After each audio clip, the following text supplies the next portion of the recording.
It is that time of year again. It is where we are at the point we are nearly at the Contender Series. At the time of me recording this video, it is the middle of June. We are about 8 weeks out from the first week of Contender Series 2025. And I do know a lot of people have been waiting for this moment since the season last year finished. A lot of people have been waiting 8-9 months for the Contender Series to roll around again. And honestly, we're not actually too far away, which is why I did want to just cover the Contender Series and what we have right now officially on Tapology on the channel. I am aware that I do have the Buckley versus Usman poster below me.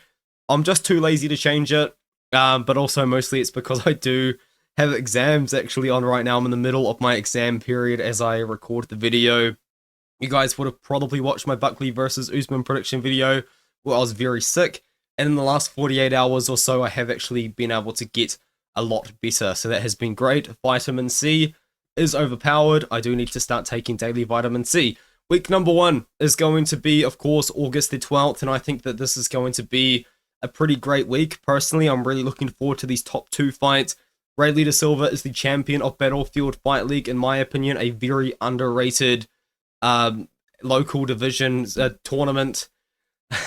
Local promotion in Canada, man. I'm telling you guys, these World War cards were awesome, and this Night of Champions card as well was pretty nuts. They had like 5 championship fights on one card, and of course this was the legendary card of Jag Bullar's return to MMA, and we all saw how great that went for him. Anyways, George Mangos is a 21-year-old prospect out of Australia. I think many people would probably say that he is the #1 prospect out of Australia right now that is not signed to the UFC. Of course, last year we had Quillan Sal killed. He's really been able to make a name for himself. We've had Steve Erceg, not on the Contender Series in years past, but he was meant to be. He's fought for the title. We've got Jack Della Maddalena. We've got Robert Whittaker. We've got many more Australian fighters that I couldn't mention right now off the top of my head, but George Mangos is definitely one of those guys that I do believe could also make a splash in this division if he can get past Radley De Silva, because Radley De Silva is going to be a tough matchup, man. Like, Radley De Silva is definitely not someone to just overlook, but I do like George Mangos grappling potentially in this fight here. And then at middleweight, we've got an interesting one. Yuri Pantherov is going to be coming back. I still think that Yuri Pantherov is a little bit too hittable, and we did see him lose to Torres Finney. Torres Finney did beat him relatively easily, and it is a little bit surprising he didn't get the contract off that win over Pantherov, but it all works out in the end, I guess. Christopher Ewart, I think you would argue, took the opportunity away from Reese Watkins on the Fury FC 100 card recently. I think Reese Watkins was probably a shoo-in for the Contender Series if he beat Ewart, and Ewart beat him. So I think Ewart actually low-key stole Baby Goose's opportunity here with that war. It was a good fight. Ewart did come out on top. Week 2 is another card with a returning middleweight. We have Cam Ralston now going to be coming back against a very similar matchup, which he lost to in Torres Finney last year, because he is taking on a very active wrestler. John Kuhneman has fought 5 times in the last 10 months. In fact, you could say he's fought 5 times in 8 months, which is just ridiculous activity. Him and Thomas Gant are just fighting all the time. You do love to see the activity, and I think that activity has been rewarded with an opportunity on the Contender Series. Now, Ralston is a very solid striker. We have seen that out of him before. I do think that he did have a decent enough performance against Finney, where I think in a pretty bad stylistic matchup for him, we were able to see him land a lot of pretty good shots from range. But now he's going to be taking on a taller guy at the weight class, another wrestler in the weight class. So let's just see how Ralston's takedown defense has potentially improved to see if he can deal with a guy like John Kuhneman.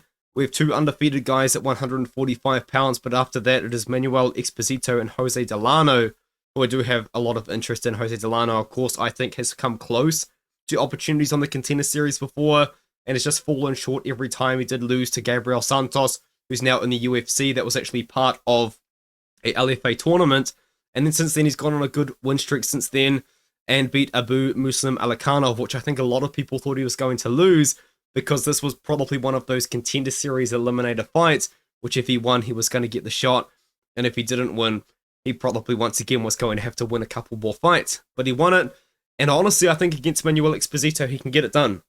I think Delano's beaten better competition than Exposito has, and I think that he's going to be able to use his grappling pretty well, even though he does have solid striking too. And now we have Josh Hokett now getting his opportunity. Hokett definitely was a Bellator guy that I think the Bellator was trying to build up. I believe he played for the NFL. He at least played football at some sort of a high level, to my knowledge. But we're seeing him dominate in the wrestling at the moment. It's not really beating the best guys in the world, but he's getting it done very, very quickly. And he's looking pretty solid as well. Had a couple of cancelled fights that his opponents were pulling out for as well, which of course is not his fault whatsoever. He was looking pretty good. He made his pro debut at Bellator 300. Bellator guy. Bellator obviously released him. Now he's been fighting for the LFA. Now the UFC could potentially pick him up if he can beat Guilherme Uriel, which he probably should be able to do. Hokett looks very confident on the feet. The striking isn't perfect, but he looks confident on the feet. And once he gets the takedowns, he is very dominant and he does look quite good. So far, Tapology only has a few matchups added to week number 3. And I think that a few of you guys might know of matchups that have been added to this card. Let me know. But this matchup at light heavyweight, bit of an interesting one. I personally do like it a lot for Yakiaev. Alec Lorenz, in my opinion, just kind of still seems to be a little bit too green. He is a pretty decent grappler, but I don't love the striking all that much. I like Yakiaev a little bit here. And then we have another matchup at 205 as well, which is pretty interesting between two Brazilians. However, I think week number 4 so far is shaping up to be very interesting. I want to talk about Samuel Silva versus Mandel Nallo first. Samuel Silva just got a big upset. He went out there and he beat George Hardwick. And correct me if I'm wrong, I think he did this on short notice as well, which is very impressive. Went 5 rounds with George Hardwick, and before that has been beating very good guys in LFA. Mandel Nallo, of course, has been fighting for Bellator in the past. He's kind of an odd fighter to watch because he doesn't really have great technique, but he is just a walking highlight reel. Now, that can be for him getting massive highlight reel wins, but it also unfortunately can actually result in him being on the other end of highlights. But I think that this is honestly a very good fight that I'm really looking forward to in week number 4. Cody Law versus Tommy McMillan's very interesting. Law is another one of those guys that Bellator was building up for a very long time. He did start his professional career in Bellator, lost a couple of times, won a couple more times, and then he fought for the PFL. And then they must have just released him from his contract or something, because now he's taking on Tommy McMillan, who is a massive guy for 145 pounds. Tommy McMillan was actually meant to fight against Austin Bashi last year, and I think in hindsight, Tommy McMillan would have probably beaten him. I do mean it. Now, the thing about Tommy McMillan is a lot of tape on him can be pretty hard to find. It's all locked behind a pay-per-view. I believe it's on fight.tv to watch a lot of it. And I believe actually last year I paid for the pay-per-view to watch some of his fights, and then the fight got cancelled. So that kind of sucked, but at least I do still have a lot of memories of those fights in my mind. He is huge for the weight class, has a lot of power on the feet, has a lot of grappling as well, doesn't look anything like this anymore. This must be a very old photo of him, and if he can make 145 safely, I think he could be a problem in the division. And honestly, I think that it's a pretty good matchup for McMillan to maybe make something happen, and it looks like a lot of people agree. And now we have another banger. Antoine Ho on the receiving end, of course, unfortunately, of a big knockout loss to Lorna Kavanagh. Lorna Kavanagh has now gone on to make big things happen in his career in the UFC. Not a bad loss to have. It is sad how it happened, given that he's young, but he's bounced back, and now he's got a very similar matchup in front of him against Frank Silva, another very small, fast, powerful guy at 125 pounds, Antoine Ho versus Frank Silva. I think you could make the argument that it is similar to the Lorna Kavanagh matchup, but I believe Antoine Ho hopefully should be able to kind of not get hurt early and be able to mix in some grappling as well as his pretty solid boxing that he does possess. And now week number 5, we nearly have another complete card. I believe Chanel Dyer versus Carol Foro was actually the first confirmed matchup we had for the Contender Series, and it was confirmed for week number 5, not week number 1. This is a good one. This is a good strikers fight. Chanel Dyer, actually a former PFL prospect, and for some reason they must have just let her go from her contract, and now she's going to take on another striker in Carol Foro. This should be a good fight, and I think if Chanel Dyer can get it done, I think that she could potentially make a pretty good name for herself in the UFC. I am going to skip this matchup at 205 pounds, but it is going to be interesting to see how Felipe Franco does look here, because I'm not too sure what that record's going to look like when I do the tape. But Cam Teague versus Lorian Douglas is violence, man. I really, really like this fight. Cam Teague, he does have, like, in my opinion, some problems with his striking defense, but he has shown that he can tough it out if he is taking on guys that aren't named Kevin Vallejos, because he did beat Austin Lingo. And the way that he beat Austin Lingo was he spent a pretty large period of that time getting beaten up by Lingo, and then Lingo gassed out and Teague took over towards the end. He's been getting a couple of wins since then. Teague is all action on the feet. He's very fun to watch, and so is Lorian Douglas. Lorian Douglas is actually the current LFA champion. He knocked out Elijah Jones, he knocked out Javier Reyes, and he knocked out Nathan Garib. And what's pretty funny about this is he beat all of these guys in the exact same way by just showing insanely good takedown defense and just making it happen on the feet. I believe, if I'm not mistaken, Lorian Douglas is a prospect of Cub Swanson, and my goodness, I do love watching Lorian Douglas fight, and this is just going to be a banger. I think someone's getting knocked out. I think it's going to be good. I just closed the week number 5 tab. I'm an idiot. That means we move on to week number 6 then. Insu Huang taking on Will Curry.